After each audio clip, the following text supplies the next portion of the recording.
Hello everyone, welcome to the session on errors. Let's get started. Everyone makes errors. It is said that to err is human, but to really foul up things you need a computer. But today, we are trusting computers to make life and death decisions.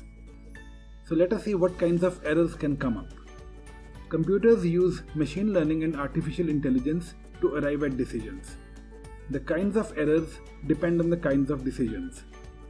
If an algorithm is making a yes or no decision, then the error is called misclassification. A typical classification decision can result in 4 outcomes. There are true positives, which means that the computer predicted a positive outcome and we actually got a positive outcome. There could be true negatives too, where the computer accurately predicts a negative outcome. These are 2 situations where we are happy. The computer predicted accurately. One way to judge the accuracy of a model is to take up all the correct predictions and divide it by the total number of predictions it made. This is called the accuracy score. But then there are the errors too. Suppose the computer predicts a positive, but it turns out to be a negative. Such an error is called a false positive or a type 1 error. Whether it is a minor error or a serious error depends on the situation. Let us say we are trying to screen for a disease. The preliminary test, which produces a lot of false positives, predicts that the disease is present.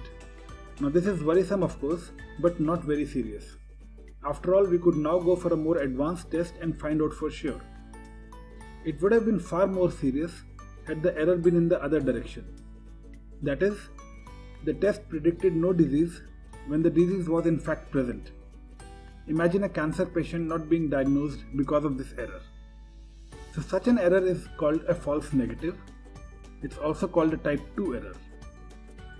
The grid that we now have is called the confusion matrix, and it is used to calculate other measures of a model's performance such as precision and recall.